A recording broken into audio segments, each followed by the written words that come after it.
morning, everybody. This is Chief O. Get used to it. Chief O. That's correct. At my age, I am a chief. How do you do? Good morning, good afternoon, good evening. Relax a little bit. Let's talk about it. The reason why I call this show Let's Talk About It, and I welcome all of you, let's talk about it. It's simply because there's a lot of things that people don't like to talk about. And, to me, why not talk about it? We should talk about it. This is life, this is students, this is understanding, this is communication, this is knowledge. So let's talk about it. I want you to understand there's a number you can call. Its number is 667 298 3433. You get it? 667 298 3433. Or send me something. You know how you guys do all that texting and stuff. Send it in, ask a question, become part of the show. It's a podcast. We're moving forward. God bless all of you. Good morning to all of you. This is Chief O. Let me jump right into it. Mario Cuomo, governor of New York, have resigned.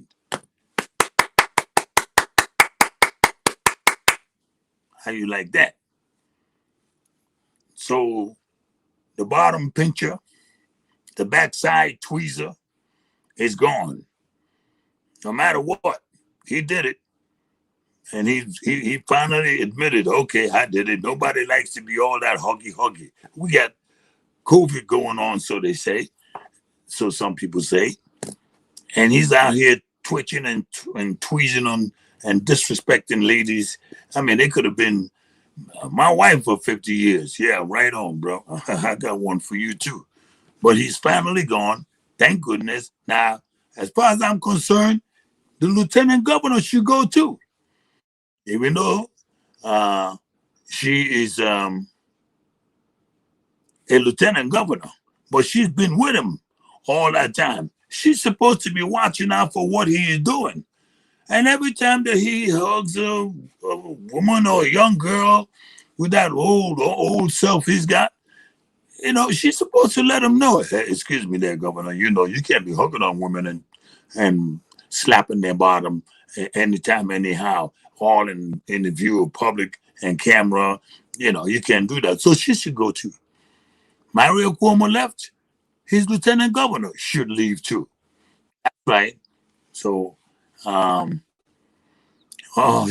pimping players. Hey, Bryce, yo. Okay. So Mario Cuomo is gone. That's great. Now, here's something that I'm just going to jump into a lot of news before I bring you the main ingredients. I try to do that. My producer like a genius. So you don't run into that kind of brothers all the time, but I got one. How about an attack on black people from Mexico? Okay. What am I saying? I like some Mexican people. They're very good, hard-working people. I mean, really diligent. I don't want to go back to Mexico kind of diligence. I'm hanging in here and use all the skills that I got kind of diligence, skill, and put it and stay here. I can fix this and fix that, Still don't want any black folks coming around and, marrying one of their own. So, but that's okay. But how about loading up watermelons with marijuana? Now, how in the world do you do that? You normally think that if you cut a watermelon,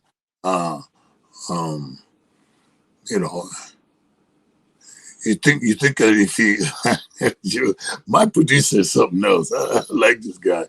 Anyway, you think that if you cut a watermelon, you can't, you got to eat it. That's it. Well, how in the world do you cut a whole big old watermelon, open it up, load it up with a whole lot of marijuana? You know what that marijuana is. And for you children and young people out there, be careful. Don't act like you don't know. I'm letting you know because that's one of the things I do with my grandchildren. I'm going to tell you the truth no matter what it costs. I'm going to tell you the truth. So I'm telling you. So now, how in the hell, how in the world do they open up a whole watermelon, pack it up with marijuana, close the back? See, how do you seal an open watermelon that's got now that's got what do you call it? Marijuana in it.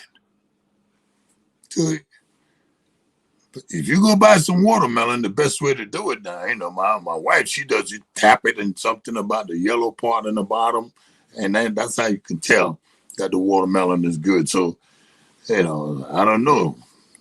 But that's an attack on black people because they know that we like watermelon. You attack chicken, you attack us. Anyway, that's something that I saw that kind of made me jump a little. Marijuana in watermelon. Don't mess with our watermelon. Don't do that. So that's right. Are you serious? Anyway, of course, they do that with all sorts of things too. They put the marijuana, they refill it with guns and watermelon. How in the world do you do something like that? Well, I tell you, ingenuity is something else. And drugs, you put it all in watermelon. How the hell do you? I know how the Vietnamese did it with cigarettes. I mean, they carefully take this. I won't tell you the description. That's not really nice to do because I don't want my people to keep getting it. And, you just have to be careful and check everything that comes within your eyeballs. And, you may have to you might want to buy it. So be careful, black people. Now, a lot of people are going to get a little angry, but let me make myself very clear. This podcast, I'm focusing on black people, because I believe that black people are not very familiar with a lot of things that are going on. They're not very much astute they're astute, but they're not paying attention to it. That's why I say, let's talk about it. So I do that for them. I let them know some things that are taking place that can be harmful to us and to our community because we're so vulnerable. So be careful, black people. So anybody who's angry or you want to delete it, don't delete. Watch everything. Because we're going to talk about it. Give me a call at 667-298-3433 and write it down. Type it in. We'll respond. In fact, I'll even bring you on.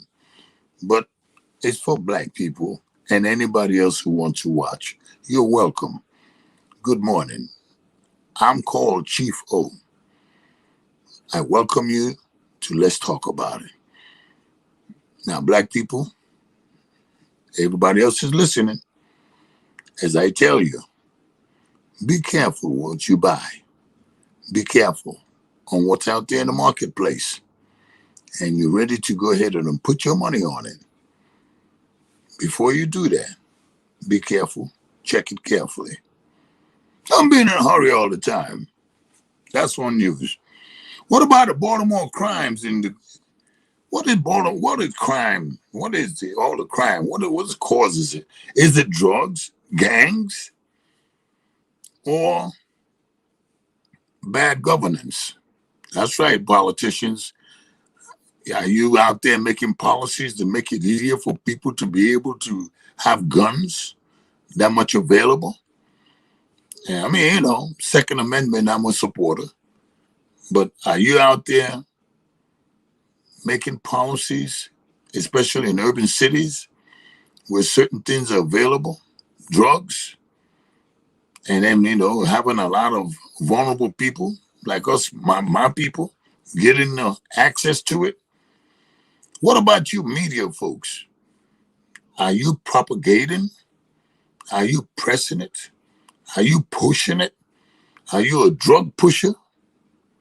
CNN, MSNBC, WBSA, and all your other BSs? Are you drug dealers? Are you pushing it? Does your children watch it? Do they have access to it too? Just asking. But Baltimore crime, we still need to know why is it still going on. But let's talk about it. What about this pandemic that is swinging? And swinging now into the public school system because it's now about time to reopen. Yeah, it's getting a little light. But today, being Thursday, the 10th of August, it's getting a little light, a little later than about 6 a.m. It's already, before 6 a.m., it's usually just a little short part of the year where it's light. The light comes on, the daylight comes on. But now it's getting a little dark. It's still dark about that time. But the pandemic is swinging now that the schools are getting ready to reopen. A lot of debate. Politicians again. Those people in government house. You guys are now pushing for hundreds of thousands of students to be wearing masks. Well, the question that I still have is, how do you correct that miseducation, that 1.5, 2 years of miseducation? How do you restore it? Those children that should have been in the 12th grade are still in the 10th grade. How do you cover that?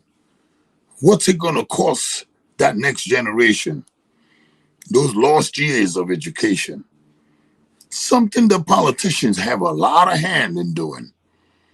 You close our public schools and you open up private schools, of which you have more control of than the African American community have.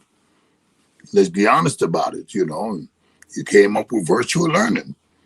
We were not prepared for virtual learning. You were. You very much were. Bum. Oh, sorry about that one. So, will masks become now mandatory?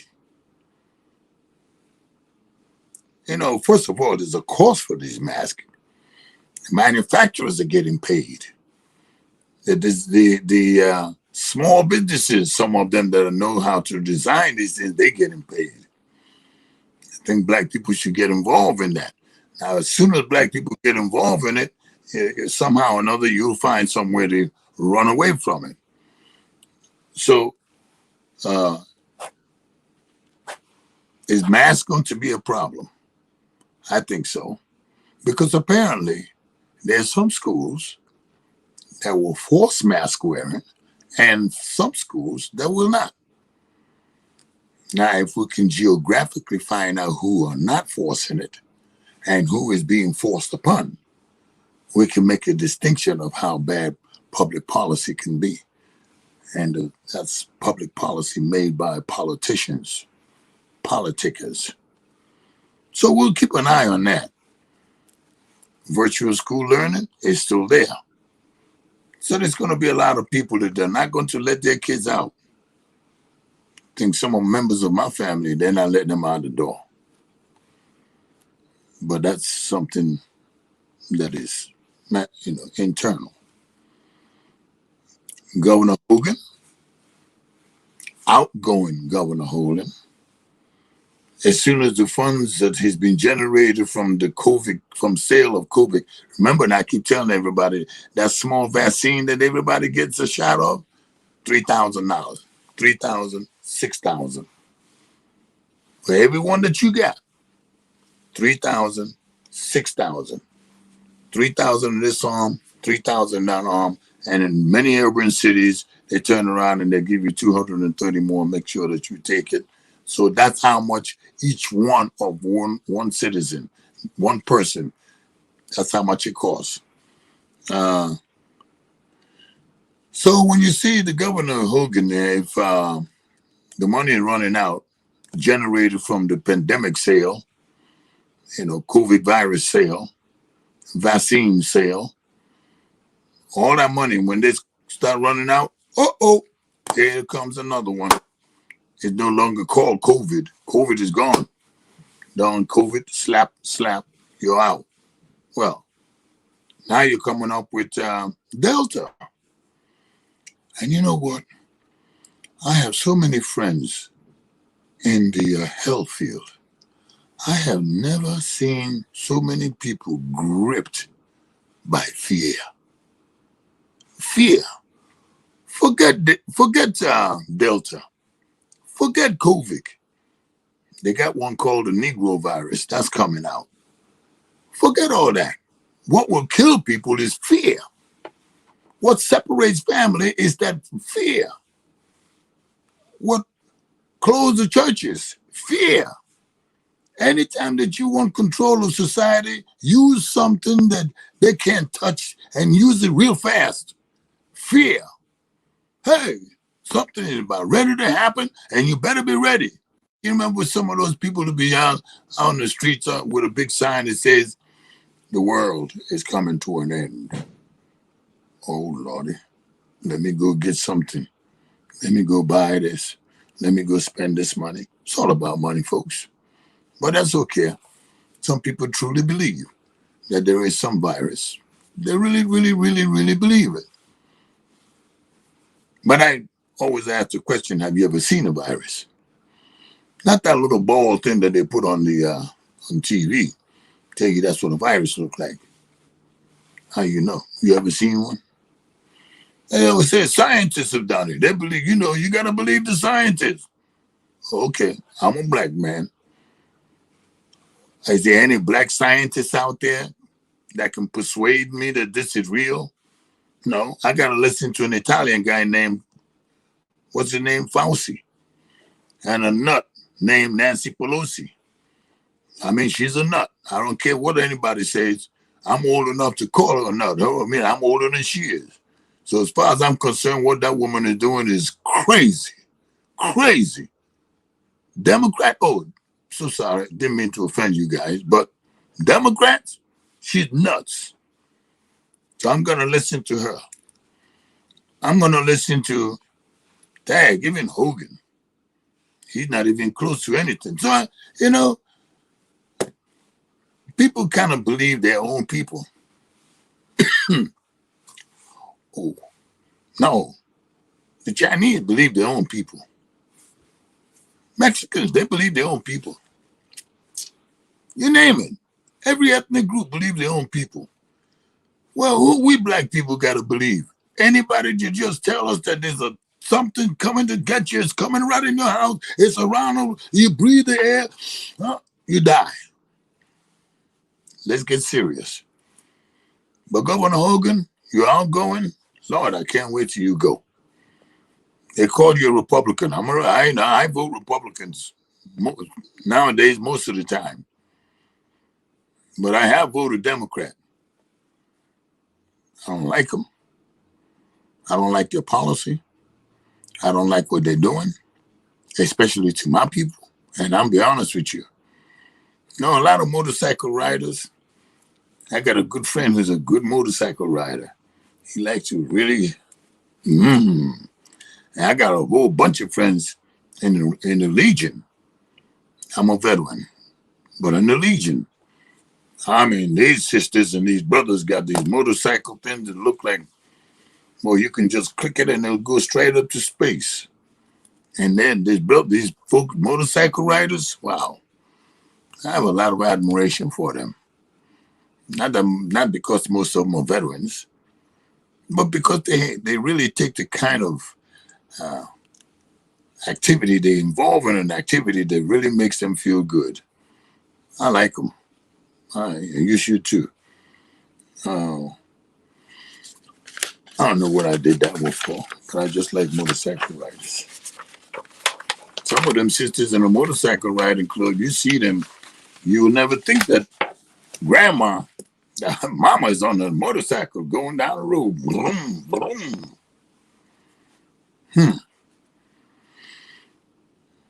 I want you all to pay a little bit more attention to us that are in these kind of podcasts. Watch us. We're growing. We got aspiring radio broadcasters that happen to be African Americans, black, if you don't know the difference. It's going strong. I mean, most of us in the podcasting are moving to broadcasting. My producer is brilliantly, patiently driving this podcast. His brother is sharp. Don't go bothering him, okay? Let him do what he's doing now so he can do the best out of it. Next thing you know, you'll be calling him. Calling, hey, hello, Giovanni, can I get on the air? No. It takes training.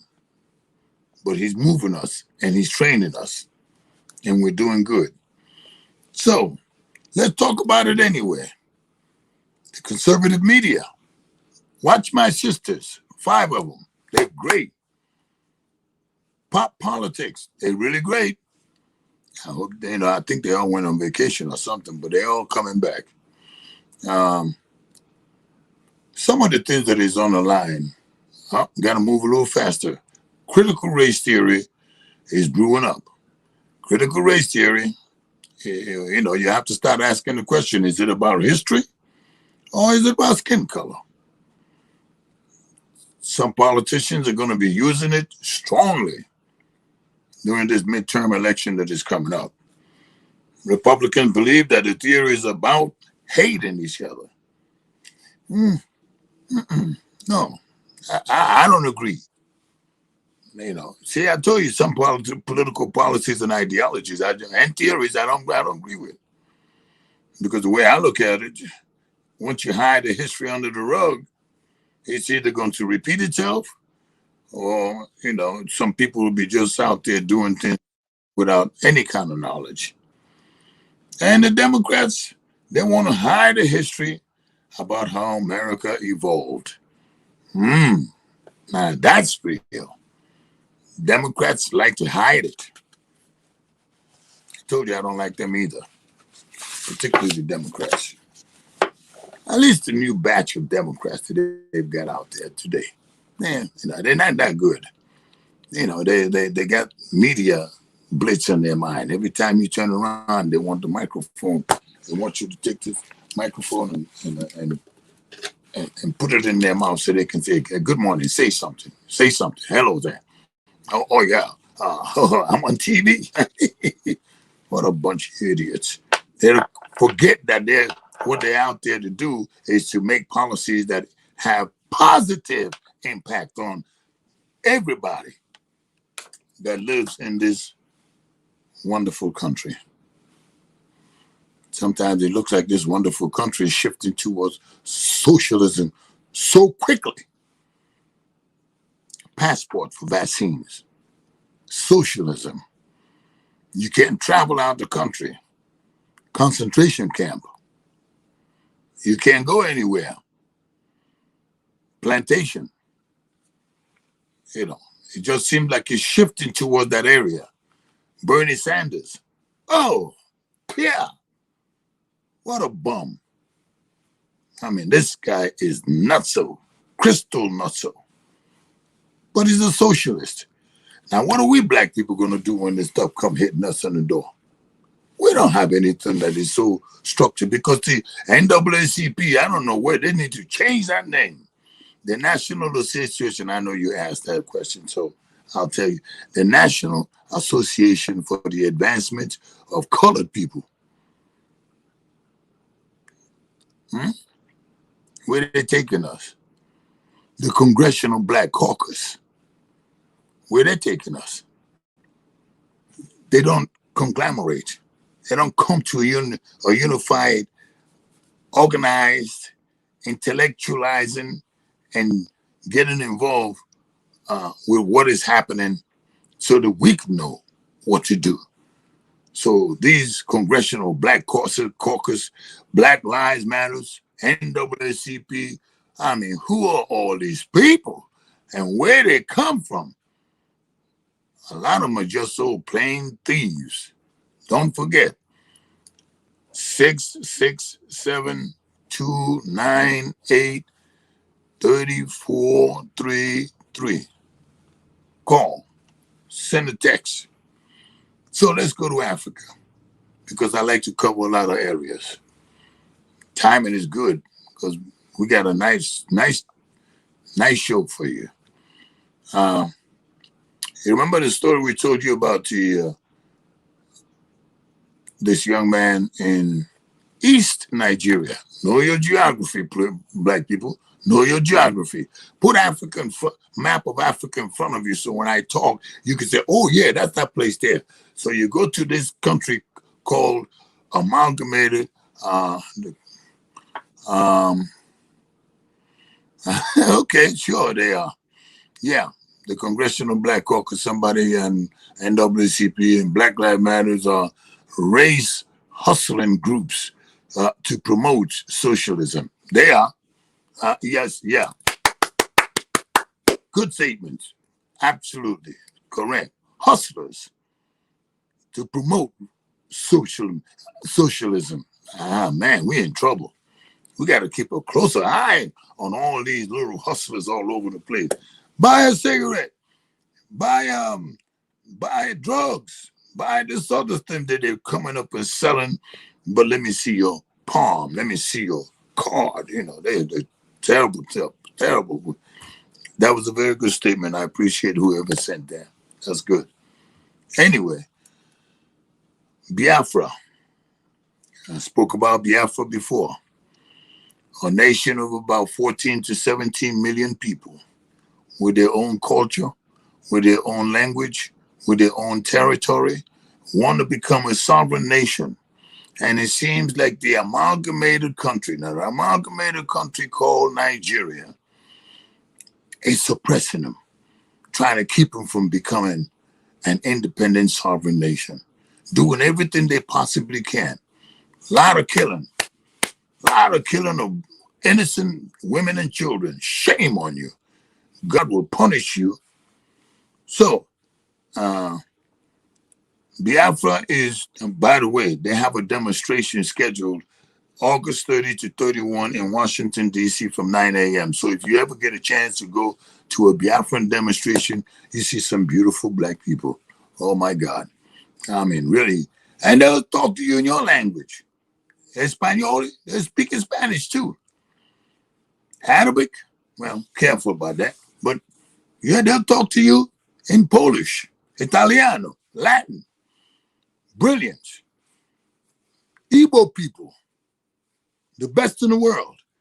If there's any group of people that can solve the problem of Africa and get the hands of all those foreign countries, French, German, even the United States, get that hands out of that continent, it's the Igbo people.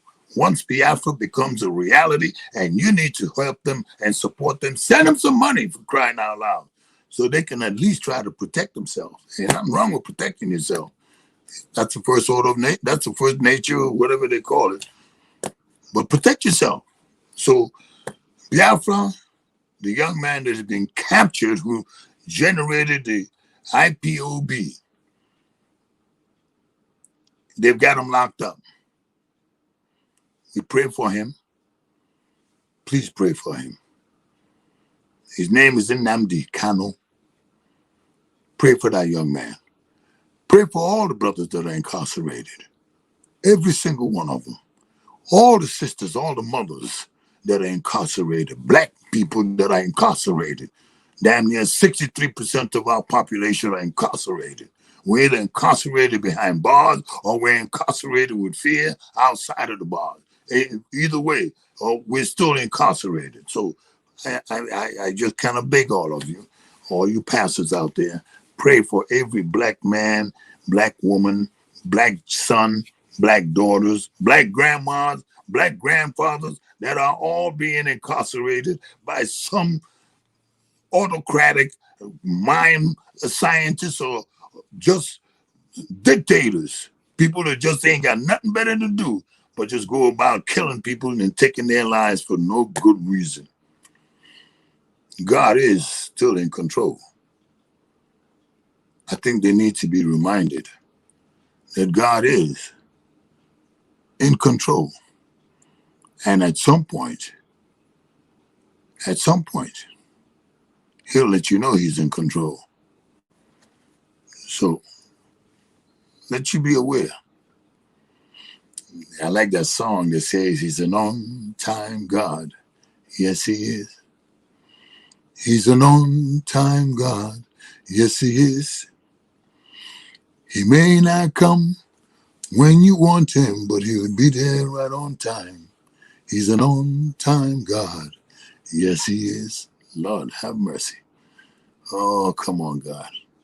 Ah, come on, our people are we're in need of you so badly.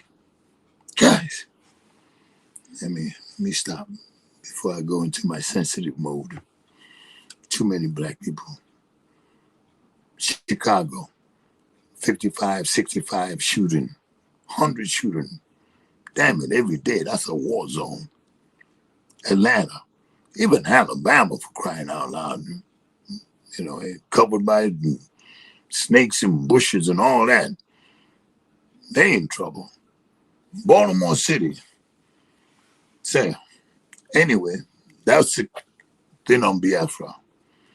So pray for them. Remember the Ethiopian migration we talked about to Saudi Arabia?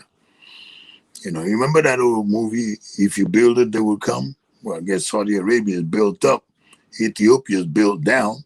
And so the Ethiopians are leading the hell out of Ethiopia going to Saudi Arabia. That kind of migration movement, like the Mexicans who got good skills and could be in Mexico rebuilding their country, but some stupid dictators over there are making it possible for them to not do anything. So what do? They migrate to America. 1 million plus. Yes, more than 1 million plus. I said it to you last week. Have migrated to the United States, and this is just August. More than 1 million. And they're going all to Arizona and to Texas, California, and Lord have mercy. Black folks, you all thought that we had Mississippi, Alabama, Georgia. You thought we had North Carolina. You thought we had South Carolina. You thought we had Tennessee. We thought we got Florida. You thought the migrants are in Florida, Mississippi, Georgia, Alabama. So black people, when they come knocking on your door, knock, knock, knock, what do? See, we don't have that structured leadership to let us know what we should do. When people are coming into a place that we've been living for more than 400 years, wasn't our doggone choice to come over here. Our forefathers didn't say, knock, knock, could you come, can I get into the boat? No. They captured them and put them in a boat and took them through a place that is called the Gate of No Return. It's in Ghana and Sierra Leone. Remember that I told you to get the map. So when I say use some of these African languages, that is those countries that are in Africa, you can look at it and say, okay, that's where Ghana is. Okay, that's where Sierra Leone is. You know, that's the places where they have the gates of no return. So you're captured, taken to that place, stocked up into a stock room, and then put in the ship by force, always by goddamn force. Always by force.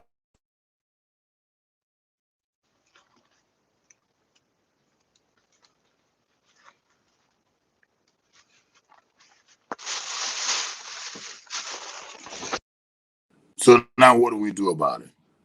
This is Chief O. Let's talk about it. Let's talk about it. Anyway, if you build it, they'll come. So America was built and Mexicans are coming. Hello. And they're not just coming to hang around and just say, hey, I'm just coming to give me a cup of coffee. So I'll be going back in a couple of days. They're staying. They're staying. You know, it's a big land. Free. Ain't that what they said? So they coming to get their free. And they're not leaving. The problem is, what happened to us? What do we do, black people? What do we do? That's why I keep talking to black people, because we need to talk about it. On the Democratic alleging voter suppression bills in Texas and Georgia. What voter suppression? I'll tell you what voter suppression. Anyway, there is voter suppression. It's here in Maryland too. Don't just put it on Texas and Georgia. It's here. What is this, Carol? Carol Anderson, one vote, one person, no vote.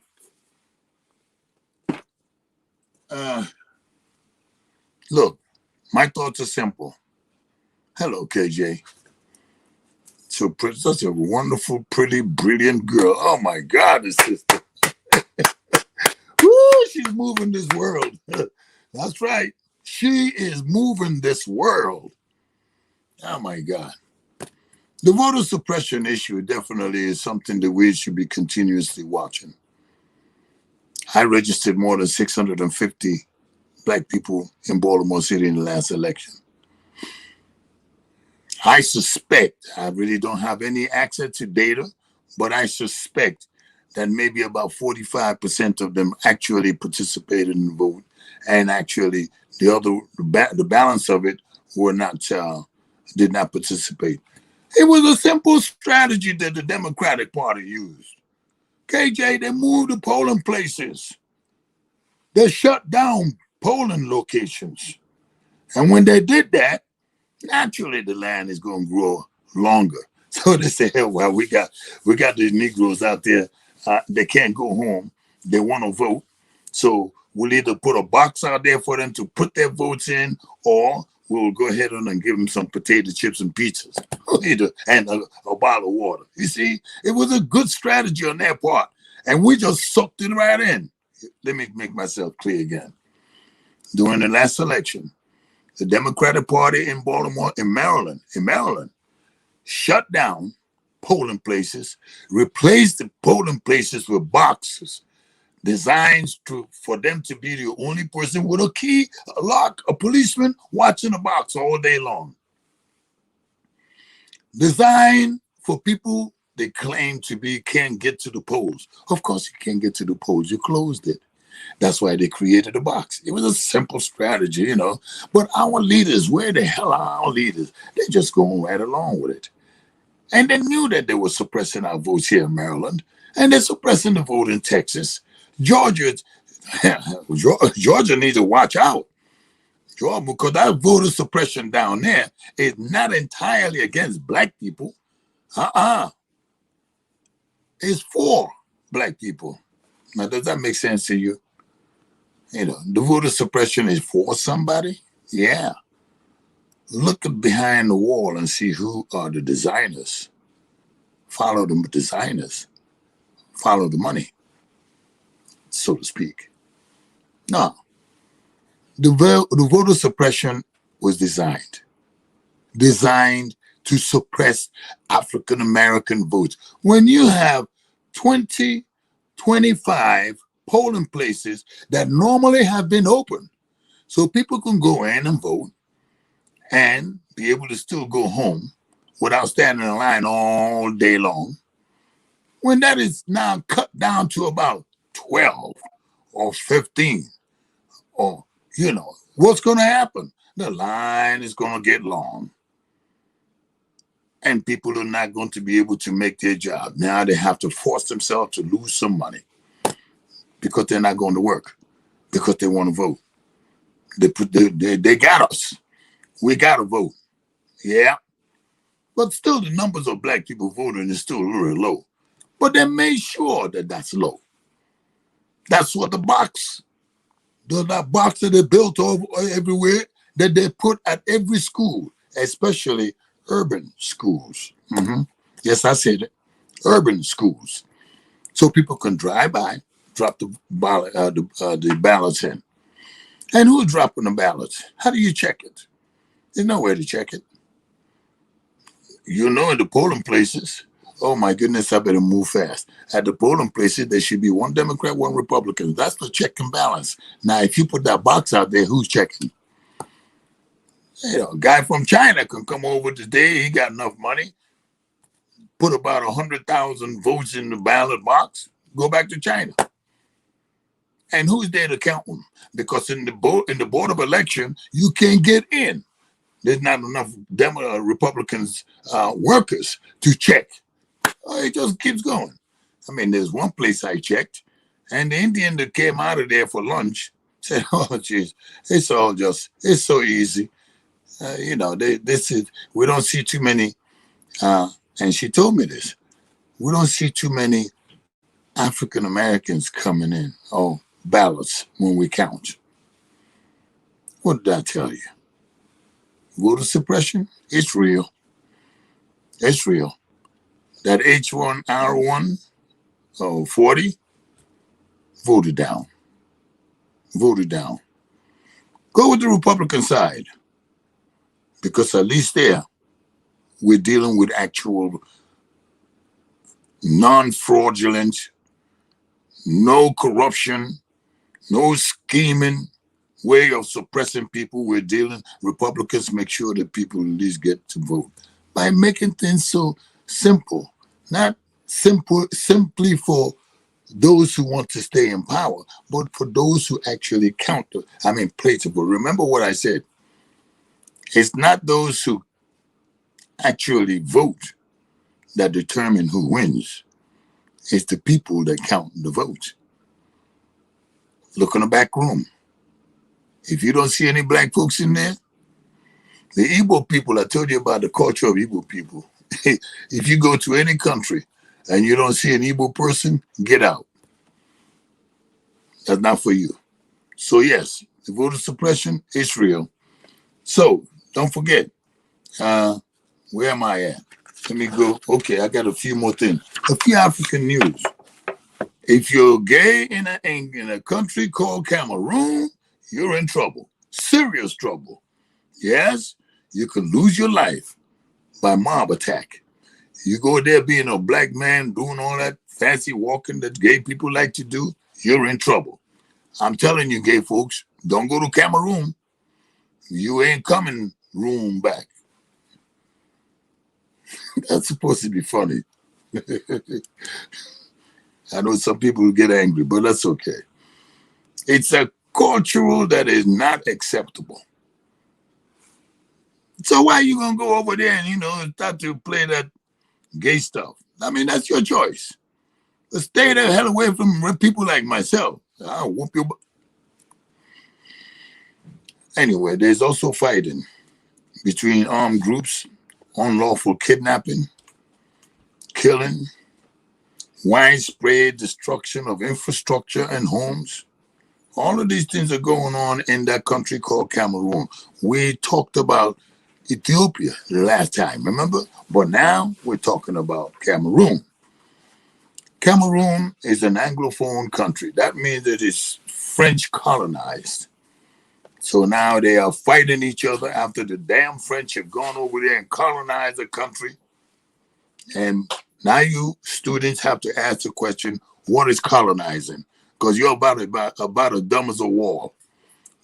Sorry, I didn't mean to insult you. Yes, I did. You don't know. Go find out. What is colonizing? How do you colonize people? How do you do that? So, anyway, they call Anglophones. Anglophone, it's a phobia, French. The only thing I like about the French people is I don't even like French fries. So they divide the country, make it easier for them to discriminate against each other and use each other to fight each other.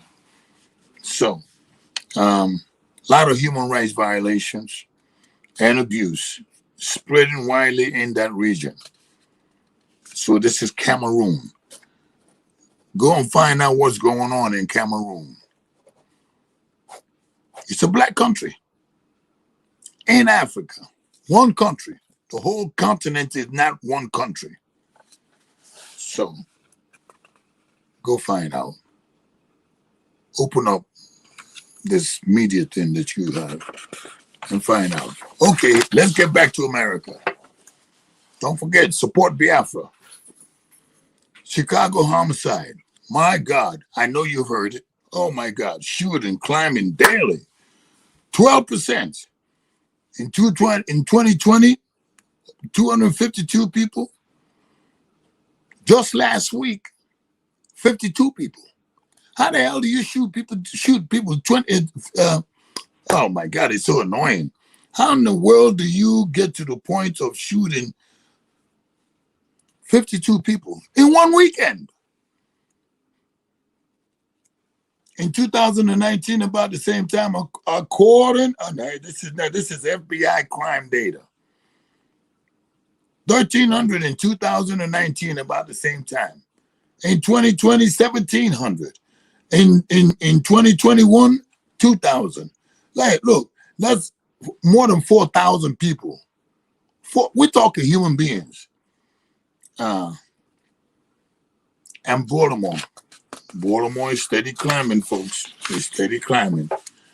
Have you ever been to the funeral of a victim who's been shot?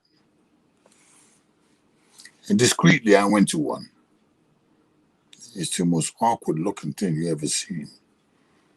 You got a brother standing there eulogizing, that's eulogizing the victim. And a whole bunch of black folks sitting there with their black clothes on. It's not a very beautiful sight to go to the funeral of a young brother, a young sister, sometimes a young baby who's been shot, killed, gunfight. Not a gunfight between gangs like that, sometimes accidental, but a lot of it is gang related. So the mayor and the governor and the police chief, all of them all disagree on what's the right thing to do or what the proper thing to do. It's not a very nice sight to go to the funeral of a young black man that has been killed. Gotta love Baltimore, but not for that. There's another reason why you have to love Baltimore. You see, out of all these miseries that surrounds that city, there is beautiful things that is going on. Black entrepreneurship, Black Business Expo. I got a film for you that my producer, so sorry, producer, I'm so sorry, but I think I went a little over.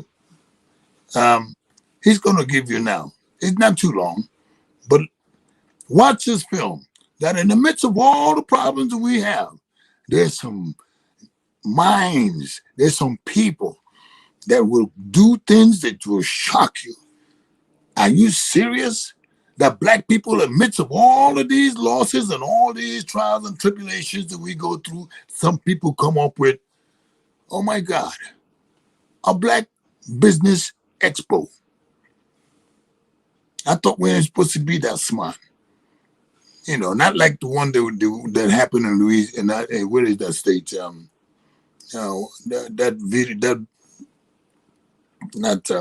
forgot what it's called. Not a Hollywood. But producer, I'm ready. Let them see what a brilliant woman can do. Y'all can experience Brilliant. Our folks the way they're supposed to. How many years did you say you've done this? 19 years. Next year is our 20th year. We've been putting out feelers for KRS-One to come for our 20th year. So, how many vendors do you have? Well, today we have 125. And the one in June we had 140 vendors. Sometimes we have upwards of 200 people that come here. And then guess what? And in 19 years we have never had not one incident of violence, of fighting, of anything. Because when you come here and you're amongst people who know how to act, you act accordingly. Okay? Everybody watches each other's kids. Everybody feeds each other. Everybody is respectful. You can just take a deep breath and it's our vibe. This is Happy Nappy Day Poets in the Park. The young lady that I'm about to interview now she wrote a book called Dear Black Men. A very beautiful lady. You can see it. The composition and content of it, you can always order online and get it. On the other side, is that your husband? Yes, it is. Her husband wrote his book called Dear Black Women.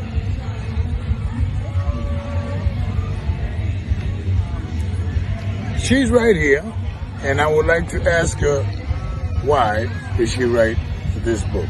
My name is Jewel Guy, and I am the author of Dear Black Men, Affirmations, Questions, and Apologies You May Not Have Heard. So this book came out of the early stages of my marriage and trying to find ways to communicate in a way that my husband could receive it and finding ways that we can unpack our stuff together, all of our emotional baggages, our experiences, without dragging each other through the mud, right? So my husband and I were having what we call carefrontations and not confrontations. And it seemed like almost every other day he was saying something about something I was doing. And so instead of getting defensive as I usually would do, I started asking him more questions. Like, can you tell me what you feel when I do this? Where does that come from? Is it the way that I say it? Is what's being said? Just asking more open-ended questions because I really wanted to understand. And so after we started having more in-depth conversations, I started asking my brothers similar questions. Because what I wanted to know was this just a us thing, or was this happening with other people? And so I asked brothers that I had and then black men in community. And there were so many similarities that came about. Things like they didn't get apologies from women, or they were overlooked, or when they felt vulnerable and that they could share some things, it was used against them later. And so I said, okay, well, this is a big thing. So in 2018, I started posting Dear Black Men Daily on Facebook just to start a conversation. Started posting my different writings. I wrote about 8 pages of apologies, affirmations inside of a notebook. And so every day I chose what I wanted to post. And at first people were a little turned off about it. They didn't know if it was real, if it was authentic. About maybe 30, 45 days in, people started saying that, okay, you're being consistent, you're coming back, you really want to have a conversation. And one thing that I did not do was give advice. I did not tell black men what to say, what to think, what to feel. I just asked questions. And so as people began to share, I just listened and I affirmed. And so in that I said, okay, let's publish a book, because everybody doesn't have my social media page, and there's more black men around the world who need it. That young lady and her husband just been married for 6 years. Very innovative, very brilliant to ask those kinds of questions. I bought 2 of them. I bought both of them. Buy the book. It's really about us. But to have such an expo is much more to that film. Maybe we can show some of it more next week. To have such an expo where 120 vendors are mobilized in a location where, in a park, long ago, black people were not allowed to be in. That's right. Forgot the name of that park. But we're not allowed to come there. 120, 140, 200 black vendors. Is it even with COVID or Delta or anything that they throw at us? We still have a way to come around to use our innovative intellect to do something for ourselves and for our people. And that's what we must continue to do. Don't give up on us. Black people, don't you ever think of giving up on us. You must be out of your mind. You remember when them during the church services years ago? Maybe you're not too many of yours. Maybe even not now, because they don't shut down the churches. There's a black woman selling apple pies and all kinds of stuff. When she finished praying, that was black entrepreneurship. That's right. Now, some people may still condemn Farrakhan's group for selling bean pies and newspaper. Information and feeding your stomach. Ain't nothing wrong with that.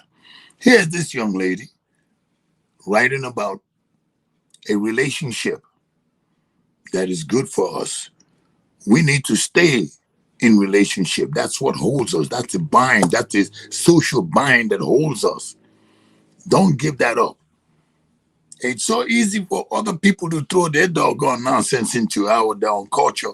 What little culture we got left, we got to hold on to it. Oh, we got to hold on to it. Don't give that up.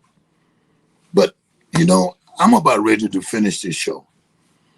I just want you to remember a few things. Suppression, voter suppression is real, but it's for us by somebody else. Look in the background. And like I told you about Biafran Igbo people, if they say to you, if you go to, because it's a belief that no matter where you go in the world, you'll find at least one Igbo man or Igbo woman. That's right. Women travel too. They move around. And if you don't see an Igbo person there, speak Igbo, look like you, get out. It ain't for you. It's the same thing about everything that is going on in Baltimore, Chicago, Atlanta, Detroit, you name it. All these urban cities where Democrats reign. If things ain't going good, find a way to get out. The thing about the other thing that I want you to continue to remember, with all you people that have the urge to shoot somebody, let me see. I got a little story. I think I got 1 minute to tell you that story. When I was in New Brunswick, New Jersey, there was a turf war. Yeah. By the kids who live outside of the project. That's right, I lived there too. And they were fighting the kids who were not part of the project. Called themselves all kinds of blue, white, red, all kinds of names. Turf war. So I figured out that, look, I got 3 sons. I don't want my kids getting involved in any of that. So I went ahead and I created something called, I did not create it, but I made the movement to create an involvement of these kids in football. Some of you love football. I love football. So I just put a desk out, put a book out. Who wants to play? You want turf war? Let's do it on the field. Here comes some kid with a gun stuck in his daggone small ass pants. Excuse my language. Yeah, I won't play. We're going to play against some other guys? I said, yeah. But sorry, no guns. Yeah, sign me up. Sign me up. I signed them up. Then after I signed up about maybe 50 kids, that's right, from the project, I signed them up, boys and girls, cheerleaders and all.